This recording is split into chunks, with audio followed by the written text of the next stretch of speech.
In this video, we're going to be taking a look at the Redox SkyTrain. We'll leave a link in the description below to where you can view more information over at packhacker.com. So make sure to check that out.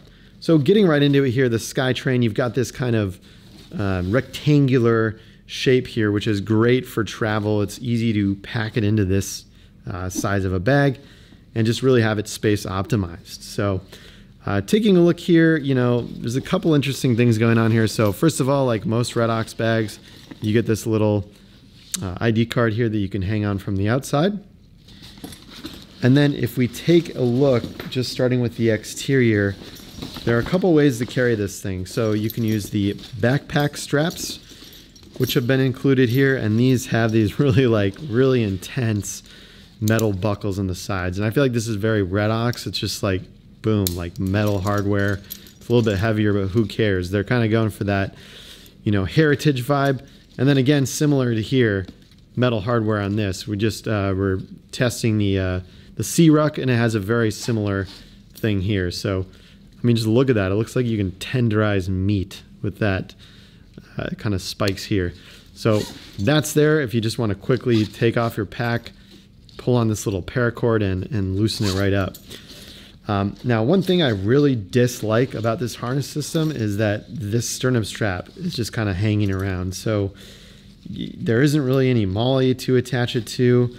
It's just this free-floating snap fastener sternum strap, and that's going to be problematic for a couple reasons. First of all, if it, you know, sinks below your strap as you're just carrying it around during the day, it's kind of going to get caught there. So to put it back up, you got to kind of thread this back through, which is annoying. That happens often. And then, you know, if you're taking this off and stowing the straps, we've ran into similarly designed bag, you know, pop it in there, stow the strap for later. It's nice that you can do that, but this, you know, can have a tendency to just come off and get lost. Hopefully it gets lost inside of this like little separator that we have here. But if it doesn't, you know, you're kind of left without a sternum strap. So I wish that was a little bit more permanent of an attachment point. Before I stick these away, here are the straps. No mesh for breathability, but it kind of has this felty feel.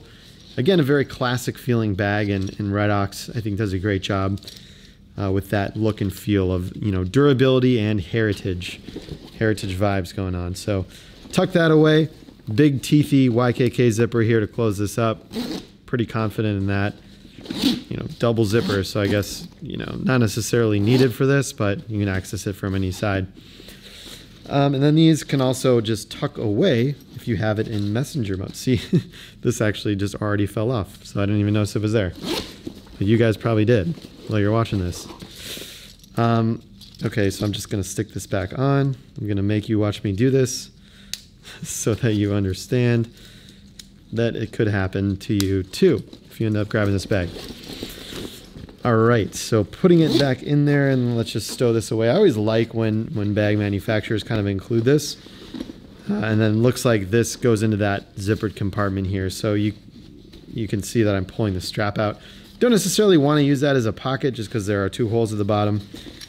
For anybody that was like, oh, that's kind of an extra pocket. Well, it is, but there's a hole in it. Now, onto the messenger strap. We have that same kind of durable metallic hardware on the sides. Super beefy. And this, I mean, this is just like a slab of rubber. It's super grippy when you get it on your shoulder. I personally like it. You just lock it into place. The team is split. Some people think it's too intense. Some people think it looks weird.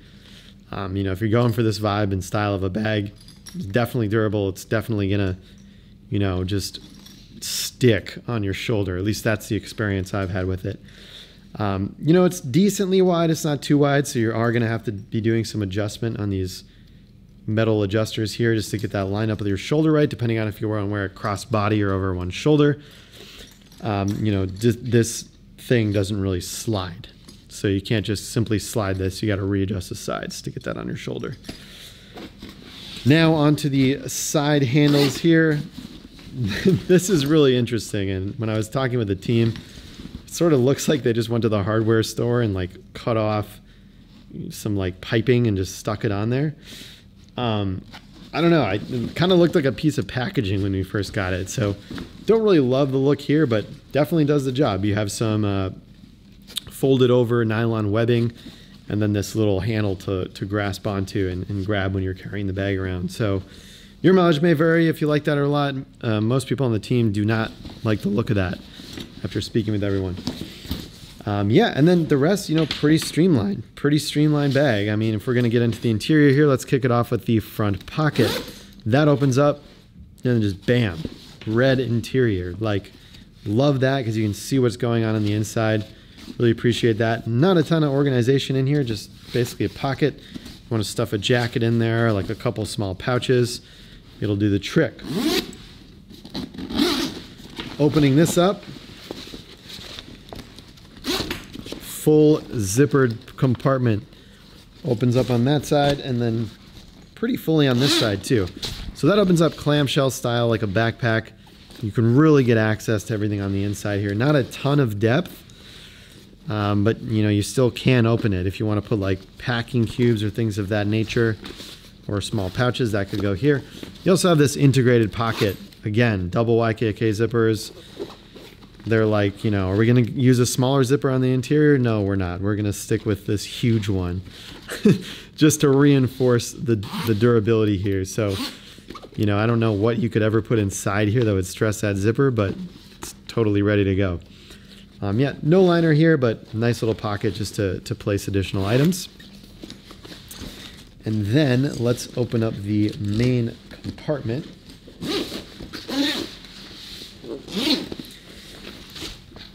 Now this is the main kind of compartment here, and this is where it's all happening. So if you just want to take a look at that tag, you can pause the video. Pop it on the back, just a little Red Ox logo there. So again, red interior, that's going to punch you in the face when you open it up. Really nice look here on the inside. You can definitely see what's going on. And then we also have this kind of little compression system on the inside here as well. So if you want to stick your clothes under here, your jeans, a jacket, punch that down, you totally can. These help a ton when they are on the interior of the bag. So yeah, basically wide open tub, giant space here. And then yeah, I mean, this back part is pretty much just the little frame sheet. You know, not super stiff. It's foldable, but it's, you know, just feels like some foam in there. Maybe about a 1/4 inch.